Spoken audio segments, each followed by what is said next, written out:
bore da a croeso cynnes iawn I chi gyd i'n gwasanaeth Bro Madryn bore yma. A real warm welcome to you all to our Bro Madryn service today. I'm Richard Wood, I'm the vicar for this area. Mae'n hyfryd I fod yma yn Llandudwen, yn yr eglwys Santes Tydwen. I'm here in Llandudwen Church this morning to lead some of our service. This is a place of real peace and beauty where you can sense the presence of God through all the prayers that have been made here over the centuries. But of course, we're adding to those places of prayer at this moment by praying and worshipping in our homes and yet joined together in the Spirit of God. Heddiw, dyn ni'n meddwl am pwysigrwydd gobaith. We're going to be thinking about the importance of hope together this morning, relying on, depending on the faithfulness of God and trusting Him even in times of despair and hardship. Sarah is going to be sharing some thoughts with us on our readings and that topic a little later. But now, let's turn to our service and our opening words of worship.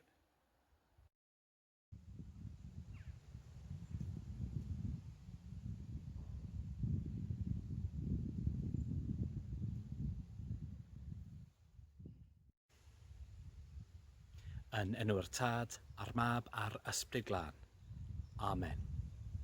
Before the foundation of the world, God chose us in Christ to be a holy people, to be brought into a unity in Christ, to be full of love. Gras gogoneddus Duw, yn rhad rhodd I ni yn yr Addoliad.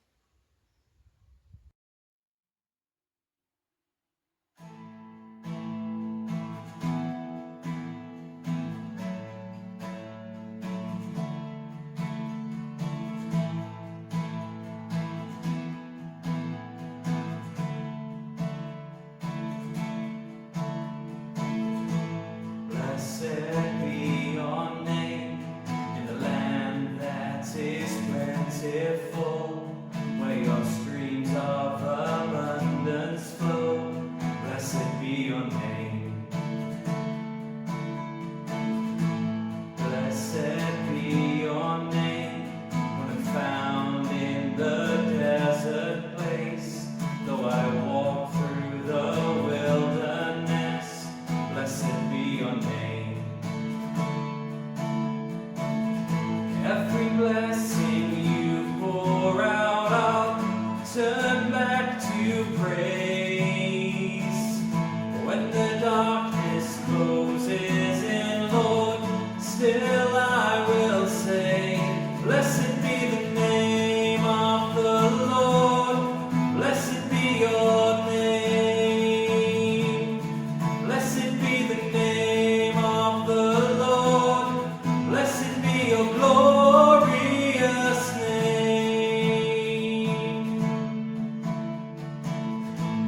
Blessed be your name, when the sun's shining down on me, when the world's all as it should be. Blessed be your name. Blessed be your name, on the road marked with suffering, though there's pain in the offering. Blessed be your name. And every blessing you pour out, I'll turn back to praise. When the darkness closes in, Lord, still I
your glorious name.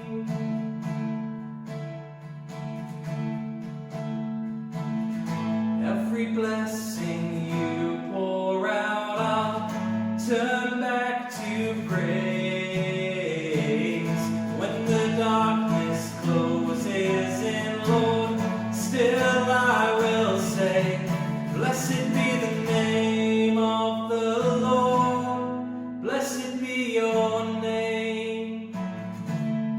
Blessed be the name of the Lord. Blessed be your glorious name. Blessed be the name of the Lord.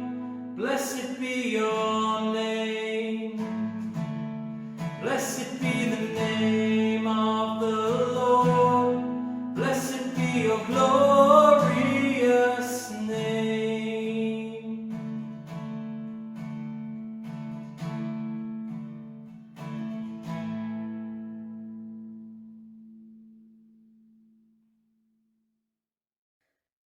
Pan welodd Duw beth a wnaethant, a'i bod wedi troi o'i ffyrdd drygionus, edifarhaodd am y drwg y bwriadodd ei wneud iddynt, ac ni sgwnaeth. Yr oedd Jona'n anfodlon iawn am hyn, a theimlai'n ddig. Yna gweddïodd ar yr arglwydd a dweud, Y nawr, arglwydd, ond nid hyn a ddywedais pan oeddwn gartref. Dyna pam yr achubais y blaen trwy ffoi i Tarsus. Gwyddwn dy fod yn dduw graslon a thrigarog, araf i ddigio, mawr o dosturi, ac yn edifar ganddo wneud niwed. Y nawr, arglwydd, cymer fy mywyd oddi arnaf, gwell gennyf farw na byw. Atebodd Duw, a yw'n iawn i ti deimlo'n ddig? Aeth Jona allan ac aros i'r dwyrain o'r ddinas. Gwnaeth gaban iddo'i hun yno, ac eistedd yn ei gysgod i weld beth a ddigwyddai i'r ddinas. A threfnodd yr arglwydd Dduw i blanhigyn dyfu dros Jona, i fod yn gysgod dros ei ben ac i leddfu ei dryllod. Ac yr oedd Jona'n falch iawn o'r planhigyn. Ond, gyda'r wawr drannoeth, trefnodd Duw i bryfyn nychu'r planhigyn, nes iddo grino. A phan gododd yr haul, trefnodd Duw wynt poeth o'r dwyrain, ac yr oedd yr haul yn taro ar ben Jona nes iddo lewygu. Gofynnodd am gael marw a dweud, gwell gennyf farw na byw. A gofynnodd Duw i Jona, a yw'n iawn i ti deimlo'n ddig o achos y planhigyn? Atebodd yntai, y mae'n iawn i mi deimlo'n ddig hyd angau. Dywedodd Duw, yr wyt ti'n tosturio wrth blanhigyn, na fuost yn llafurio gyda gef nac yn ei dyfu. Mewn noson y daeth, ac mewn noson y darfu. Ond ni thosturiad finnau wrth Ninefe, y ddinas fawr, lle mae mwy na 120 o filoedd o bobl sydd heb wybod y gwahaniaeth rhwng y llaw chwith a'r llaw dde, heb sôn am lu o anifeiliaid. Gwrandewch ar y hyn y mae'r ysbryd yn ei ddweud wrth yr eglwys. Diolch a fo i Dduw. Diolch yn fawr iawn i Mandy am darllen i ni. The goodness and faithfulness of God is the source of our joy, isn't it?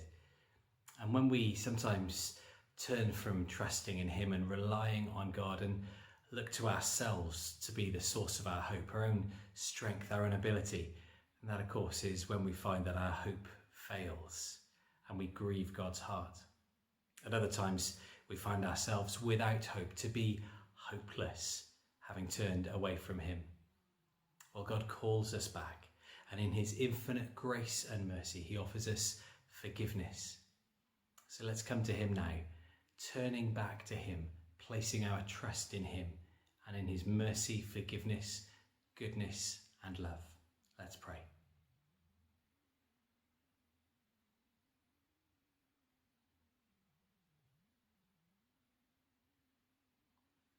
Trigyrha wrthym o Dduw.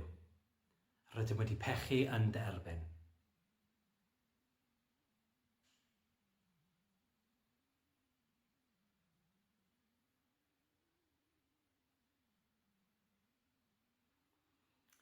Show us, O God, your mercy, and grant us your salvation.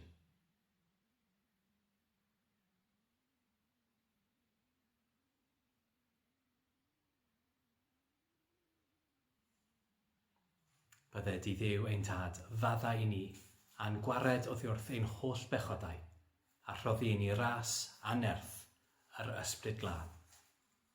Amen. As people who put our hope and trust in God and his goodness, we read in the Bible that we are called to be living stones. The church isn't meant to be static in the way we love and serve God, but rather active and mobile. It's been wonderful to see some of the care and compassion which Christians of this area have shown to those who are vulnerable and in need over these last 6 months in particular. But it's also been good to see how other parts of the church around the country are doing incredible things, showing the power of hope and the love of God to their communities.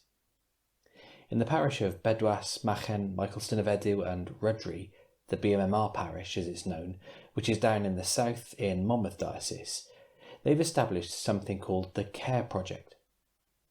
I was privileged to talk with a remarkable young woman, Sian Connolly, who is the operations officer at the Care Project, about what they do and why. Sian, it's really good to have you join us this morning for our service from Bromadrian. Thank you for joining us by Zoom all the way down in, well, not in Caerphilly, but near Caerphilly. To remind us, whereabouts are you? So I live in Machen, which is just on the outskirts of Caerphilly, but unfortunately it is in Caerphilly County Borough, so we are subject to the lockdown rules down here in Machen. Absolutely. We were saying just now that obviously, yes, there's restrictions going on down there, but everything seems to be going okay. You yourself are okay, and the people you're associated with are okay. Obviously, it's a worrying time, but hopefully everything will calm down very soon. You are the operations manager, I understand, for the Care Project. Now, over the last 6 months of lockdown, there have been some wonderful, inspiring stories of ways that churches and people in the community have responded to the needs of their local community. And the Care Project is very much something that's come out of local church, as I understand it, and it's one of the stories that I've been really blessed to hear about. So can you tell us a little bit, those of us who don't know, can you tell us a bit about the Care Project? What is it? So CARE actually stands for Church Assistance Request in Emergency, and it was set up by the BMMR Parish Trust, which is a charity that's representative of all of my local churches, I suppose. And the Parish Trust has lots of projects that it's working on, you know, within the local community, but the CARE Project is one of those. Brilliant. And what then does it do? What sort of requests do people ask of the Care Project? So the Care Project was actually set up in response to the coronavirus outbreak on the 23rd of March. And that was actually our first day of operation. And we provide food parcels, prescription collections, shopping collections, and pastoral care to, you know, people who are struggling because of coronavirus, but also to anyone who's struggling for any other reason. So anyone that's in genuine need, really. That's wonderful. So you're really showing practical and emotional support and care for people in that local area. That's really good. Could you tell us roughly, so about 6 months you've been running, how many people have you helped, do you think, so far? So roughly we've helped just over 5,000 people we're reaching now, which is, you know, amazing that we've been able to help so many vulnerable people. But it wouldn't be possible without, you know, our local community and our local churches coming together. At the peak, I think we had, you know, a team of almost over 200 volunteers. Now it's not so many, it's probably about 150, 100. But nevertheless, you know, it still involves a big team and lots of hard work. That's really wonderful to hear so many people involved as well. It must be something that costs something to run. How are you funded? So at the start of the project, we were purely running off the donations of local people. But as the project kind of took off, we received a big amount of money from the WCVA, which stands for Welsh Council for Voluntary Action, which is the Welsh Government.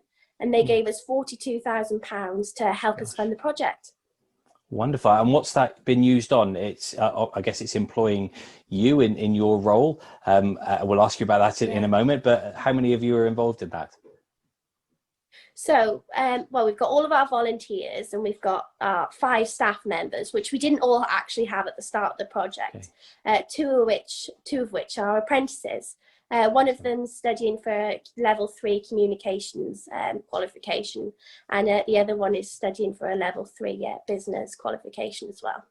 Fantastic. So there's lots of people involved, volunteering, but also now working for it. It's something that's obviously really grown and been able to meet the needs a bit more. What's your specific role? What do you do within the Care Project? So I'm the operations officer at the Care Project. I was given the job, when we received the grant money, but I source all of the food down here at the project. That involves, receiving the food donations from members of the public, but it also involves picking up lots of food waste from local shops in the evening. But there's so much food waste. The project has really opened my eyes to how much food waste there is in our local community. But what we do is we pick that up, and lots of it is still usable. We either freeze it or we put it in the fridge, and we give it out to people who are vulnerable and in genuine need. Wonderful. That's a big responsibility to take on, to coordinate the collection of food that's going to be given to people in desperate need of it. So that's really wonderful. How did you become involved in it? Why are you part of the Care Project? So I go to church, within the BMMR area, I suppose, and Reverend Dean, who's the vicar for the parish, it was actually his idea to set up the Care Project. I began volunteering, and doing this voluntarily. But then when we received grant funding, I was given the paid job of the operations officer, which is amazing because I never thought I'd be given such a responsible role. I suppose I'm only 17, 18 now actually. I was 17 when I got the job, but I've learned so much, and it's been a big factor in me developing my faith. That's wonderful. That's really wonderful. Would you say would be the biggest challenge that you faced? So down at the project, I definitely say the biggest challenge for me and my role at the Care Project has been matching the demand of help with the availability of food that we've got. Because during lockdown, we had so many people asking for help. We were actually open 5 days a week, 9 till 3, packing food parcels, and often we were doing 40 food parcels a day. It's not so many now. We're only open 3 days a week, and we do 20 food parcels a day. But nevertheless, we still need our amazing team of volunteers. But the demand has definitely decreased. I wonder whether with the local lockdown that's happening in the county borough now, whether that demand is going to increase again. Well, actually, now that you mention it, we have had an increase in demand at the project. It's nowhere near as big as it was when the national lockdown was announced. But nevertheless, demand has slightly increased, which for me means sourcing more food, which isn't a problem because I've got lots of volunteers to help me and lots of people who are willing to donate. And yeah, I suppose it's come as a thing we were hoping wouldn't happen, that there's more cases and more need for people to kind of keep themselves away from each other, and so the needs increase. We were hoping there wasn't going to be more needs, so here's another problem, another concern, but you're able to respond to it in this way. That's really good. Sian, what about for you personally, in this role, in what you've been doing? How has your faith in Jesus influenced you in this job, and how you work? I feel like being a Christian is about going to church. And well, I know, as we'll all know, it is actually a very big part of being a Christian. But my job at the project has shown me that it's really actually about living out what we learn at church and what the Bible teaches, and doing kind of what Jesus would have done, I suppose. Yeah, absolutely. And so then, in your opinion, why do you think it's important that the church, that your church locally, but also the church around the country, around the world, why is it important that the church is engaging with communities in this way? So I think it's important that church isn't just about, it's about fellowship and friendship and friends, but it's about, showing people that the church is really there for them, and that we are, welcome for them to come and join us, and then, that we're friends and we all really look out for each other. Absolutely. That's really good to hear. We'd love to pray for what you're doing down there, to pray for you, and we should, of course, as Christians, be people who pray. So when praying for the Care Project, what could people pray for in particular? How could we, as Boreol Madryn, pray for the Care Project? There are two things that I'd really appreciate that, if you're able, that you could pray for. The first being that people who need help, aren't afraid to ask us for help. Lots of people don't want to ask because they're too proud, or they feel like their need isn't as great as somebody else's. But I really hope that people who need help come forward. But also, secondly, that God provides our team of volunteers with an abundance of resilience to be able to carry out the work that they're doing, which is so much in need in our community, and that they have the strength to carry on helping so many people. Fantastic. Thank you so much for that. So obviously the experience of lockdown and the pandemic is a difficult one, and you're doing something very incredibly practical and helpful in response to it. I wonder how the people of the community that you're serving, what's the atmosphere been? What's the emotion of the area been over the last 6 months? Are people just kind of getting on with it, or are people finding it hard? Definitely. We've got a helpline where people can call if they need help. Right, okay. And we've got call handlers on there who are volunteers who answer the calls. And we've also got delivery drivers who deliver the food parcels to people's houses because of coronavirus. Maybe they can't leave their house and they're self-isolating. But we hear lots of stories from our call handlers and our delivery drivers of cases where people, really are stuck, where they're in a tricky situation. And I think lots of tears have been shed, both of happiness, when they've received their help in the food parcel, but also, of sadness from our volunteers. Yeah, absolutely. Sian, the Care Project is obviously offering lots of practical support then to people in the Caerphilly area who are in real physical need. But do you think you're offering anything beyond just that practical help? I think for, me as a Christian, and lots of the volunteers are also Christians, it's about showing them that the church is there for them. And even if they're not religious, we don't want them to suffer in silence. But it's more so about showing them the positive effect and the positive impact that God can have in their lives, that so many of us as Christians have felt, and that we really want them to experience the same thing, and how welcome they are to join our family at the BMMR parish, I suppose. Sian, that's absolutely wonderful. Can we pray with you? Would that be okay? Let me say a prayer before we say goodbye. And thank you so much for your time. Heavenly Father, thank you for the Care Project that's been established by this parish down in the Caerphilly area. Thank you for all the volunteers and all the inspiration that you've given to people to come together and to offer this help. And we pray for the people who are seeking help and assistance from the Care Project. We pray that there would be no shyness, no embarrassment to asking for help, and that they would be able to know that this is there offered to them in love and in genuine concern.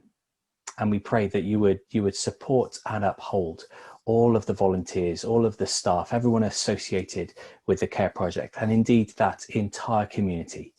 Would you surround them and enfold them with your love? In Jesus' name, amen.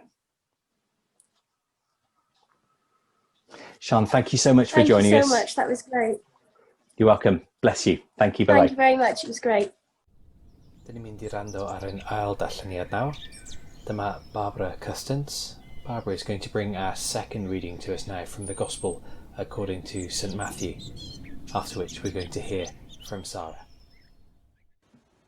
The kingdom of heaven is like a landowner who went out early in the morning to hire men to work in his vineyard. He agreed to pay them a denarius for the day and sent them into his vineyard.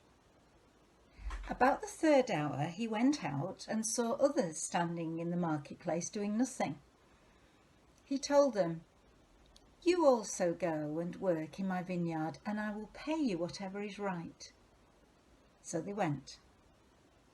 He went out again about the 6th hour and the 9th hour and did the same thing. About the 11th hour he went out and found still others standing around. He asked them, "Why have you been standing here all day long doing nothing?" "Because no one has hired us," they answered. He said to them, "You also go and work in my vineyard." When evening came, the owner of the vineyard said to his foreman, "Call the workers and pay them their wages, beginning with the last ones hired and going on to the first." The workers who were hired about the 11th hour came and each received a denarius.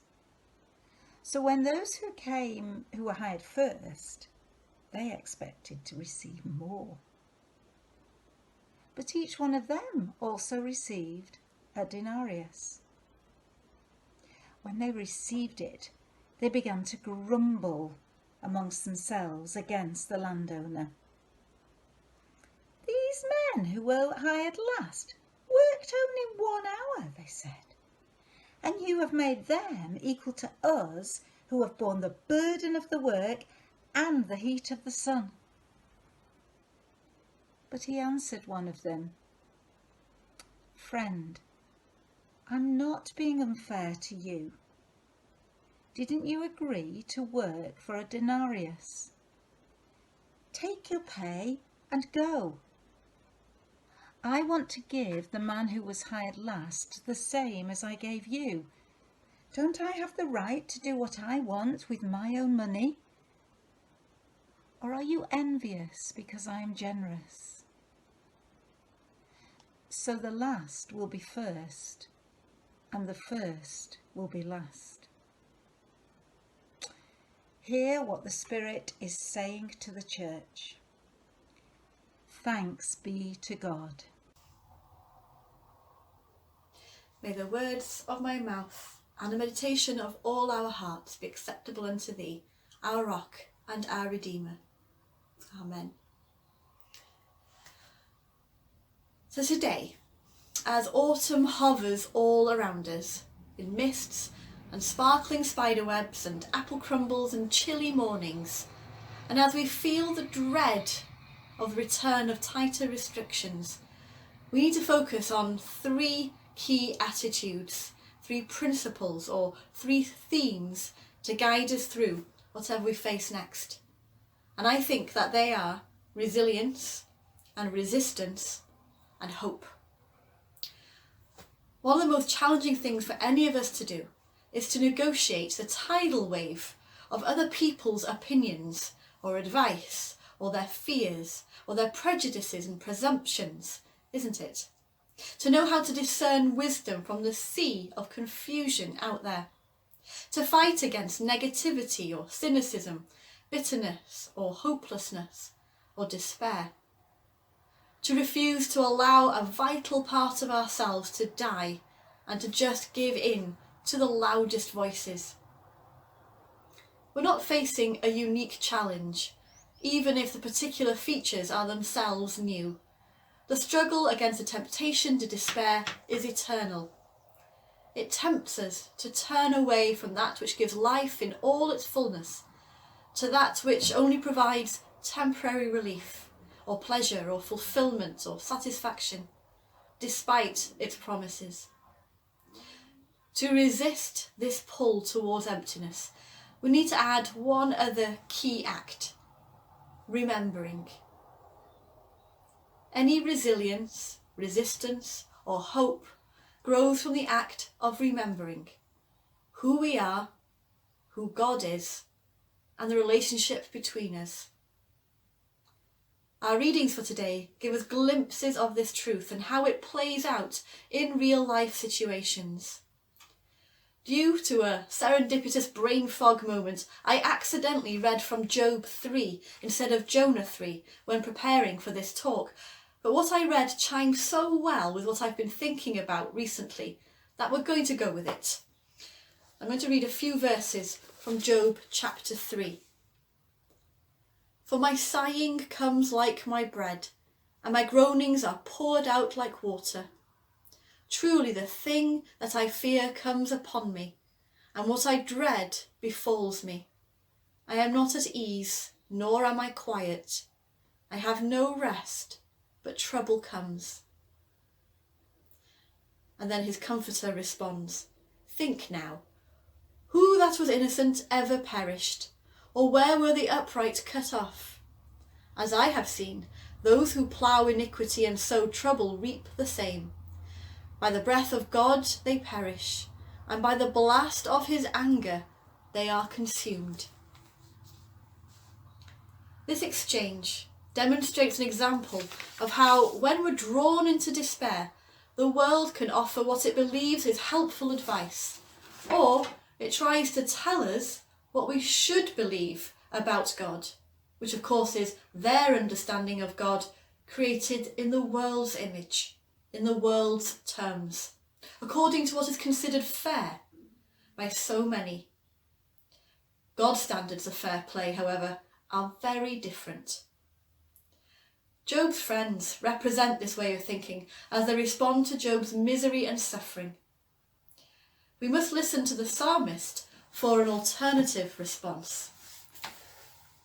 Psalm 145, in verse 8, we hear that the Lord is gracious and merciful, slow to anger and abounding in steadfast love.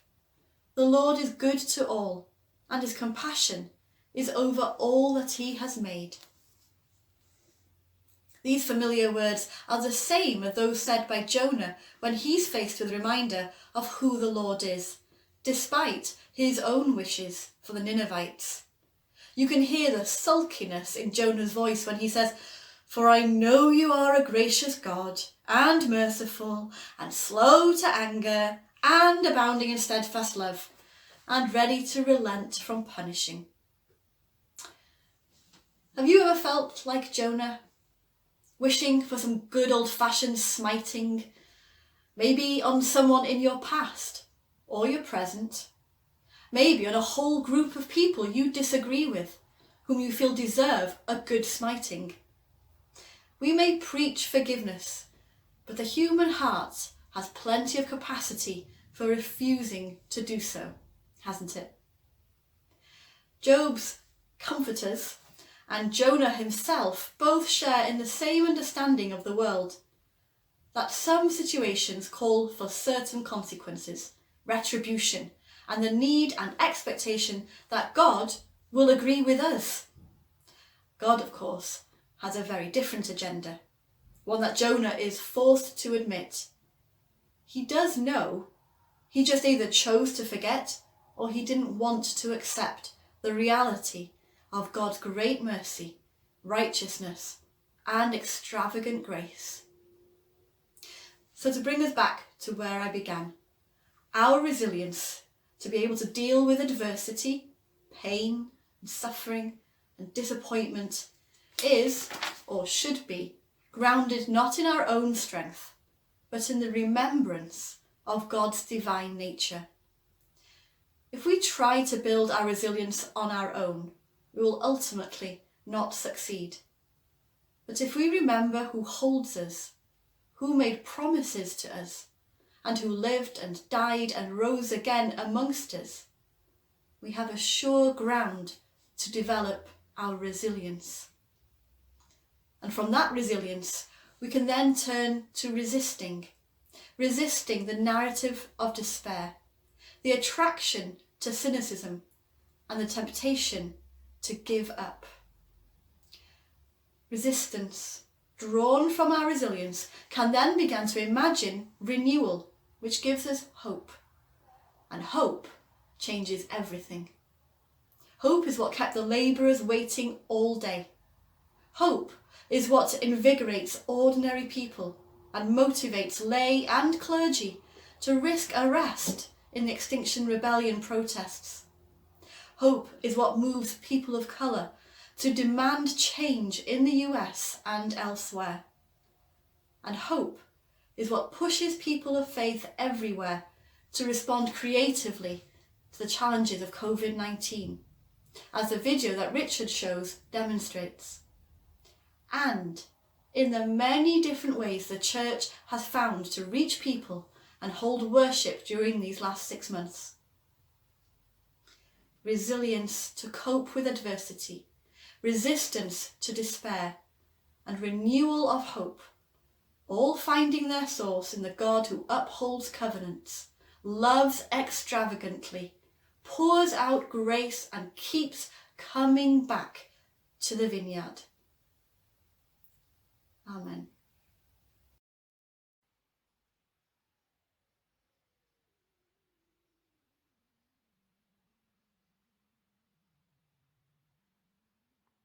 Mae Duw yn ofyn I ni rhoi ein ymddiried ynddo ef.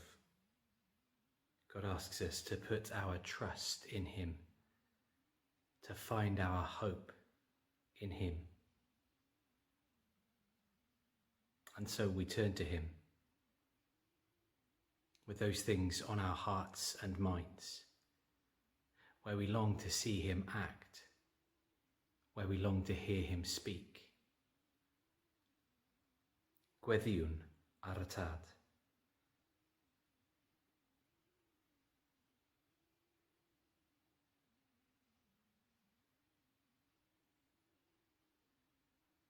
Ar yr eglwys fod yn un wrth dystio i'r efengel a'i chyhoeddi.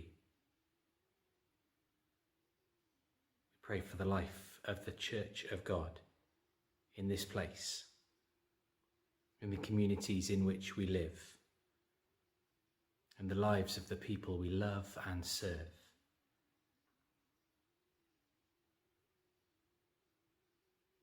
We pray that the presence of God would be known to all we meet, in and through us. That by the way we live and speak, by the way we act, by the way we love, that the love of God would be revealed. Gweddiwn arna ti ein tad, o Dduw, trigarha.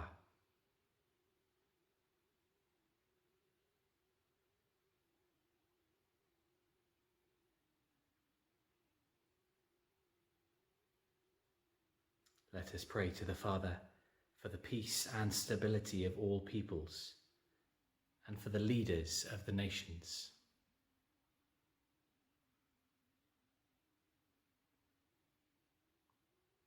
And so we pray for those who are charged with the responsibility of leading our nation, guarding our resources, protecting our people, providing for those who are in need, and seeking to make our nation strong such that those who live in it can have all that they need. But also those who are charged with making our nation generous, helping us to share what we have with the rest of the world.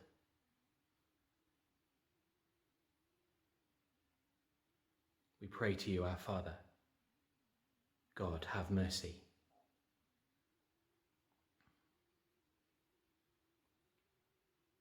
Dros y claf a'r sawl sy'n dioddef, a phawb sy'n gweini ar ei hanghenion. We continue to give you thanks and to pray for those who work in our National Health Service, in the emergency services, in the care sector, those who are seeking to maintain and preserve life. We pray for those who are putting themselves at great risk to do so. And we ask that we would find in ourselves the desire and ability to value and cherish all people and all life.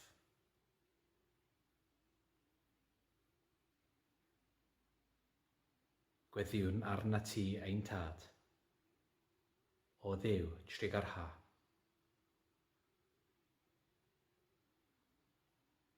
We pray for a blessing on our homes, for our relations and friends, and all whom we love.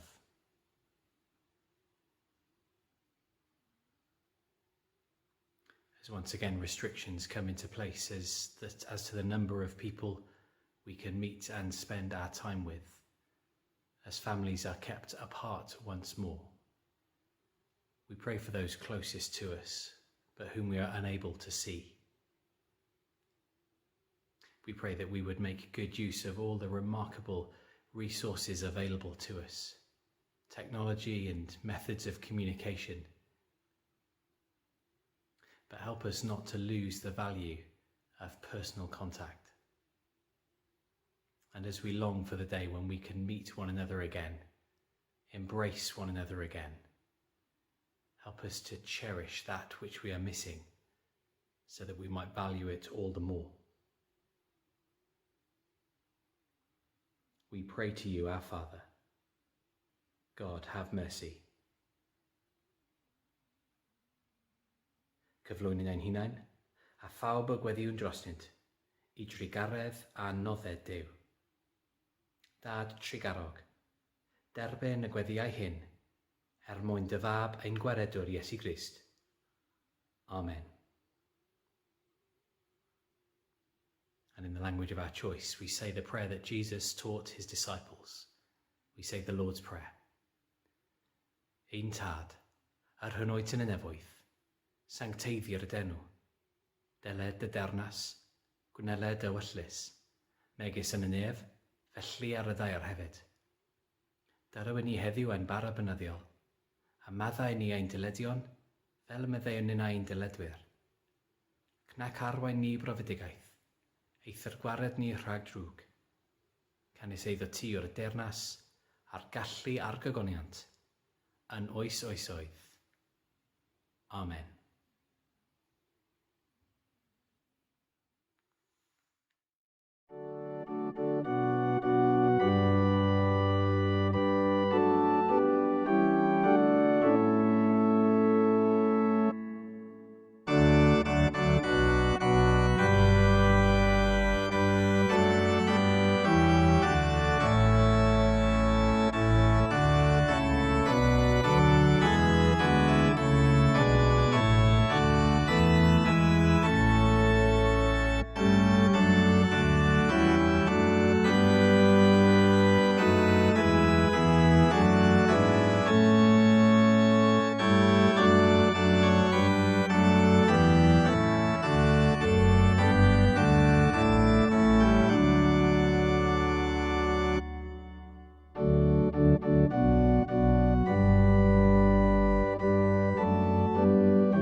few notices to bring you now and some updates about things that are happening in the weeks ahead.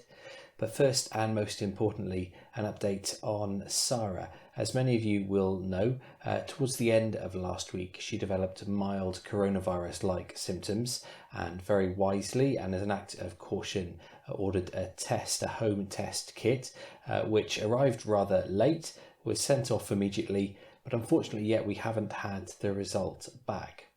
Sarah is feeling loads better and isn't experiencing the symptoms anymore, but until we have a negative result for her, we are of course continuing to be cautious. But many thanks to all of you who've been praying for her, showing concern and offering help to her while she's been isolated at home. Also, thanks to those of you who were intending to come to the service last week, but were very understanding in our decision to cancel that service as a result.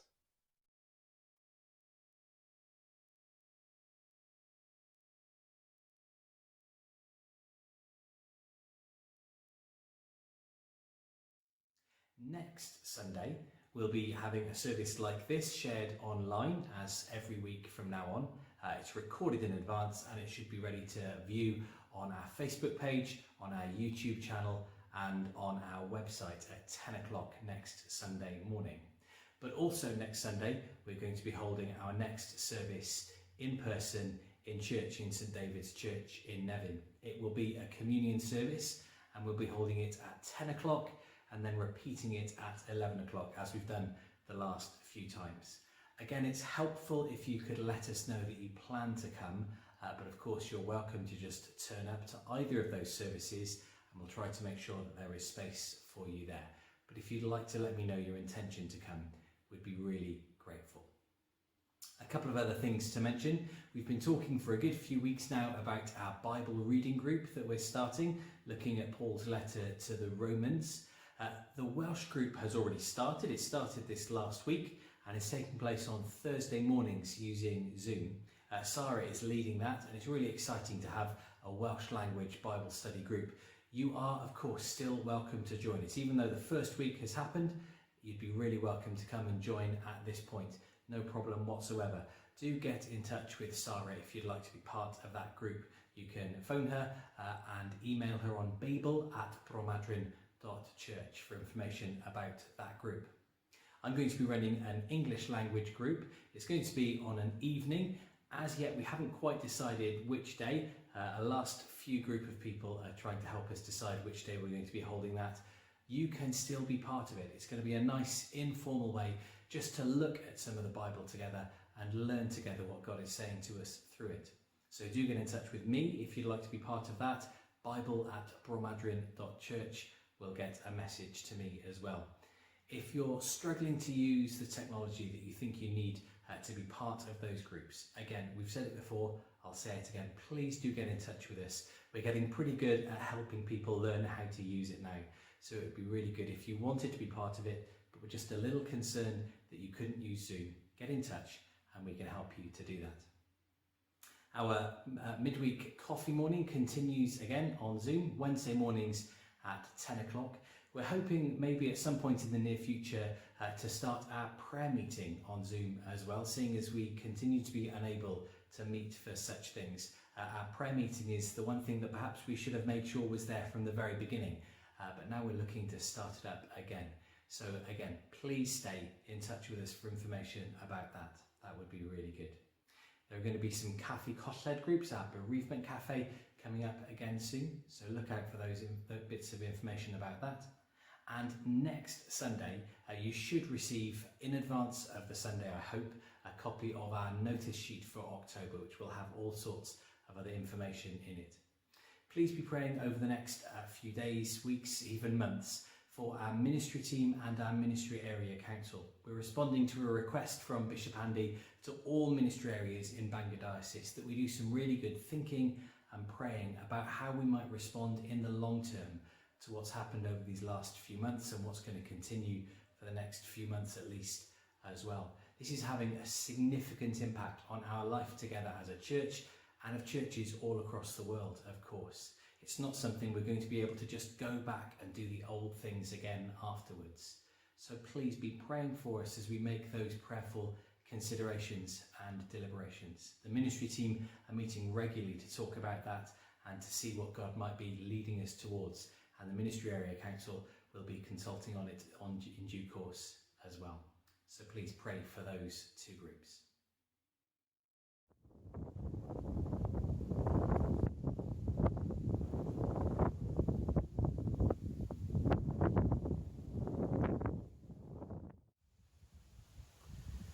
I pray that our service has filled you with hope today, hope in the goodness and faithfulness of God and in all his promises to us. Let's draw our service to a close. Byddwch yn eiddgar I gynnal undod yr ysbryd yn rhwmyn tangnefedd. Let us pray. Almighty God, whose only Son has opened for us a new and living way into your presence, give us pure and steadfast wills to worship you in spirit and in truth. Through Jesus Christ, your Son, our Lord, who is alive and reigns with you in the unity of the Holy Spirit, one God, now and forever. Amen. May God bless us and keep us from all evil and bring us to everlasting life. Amen.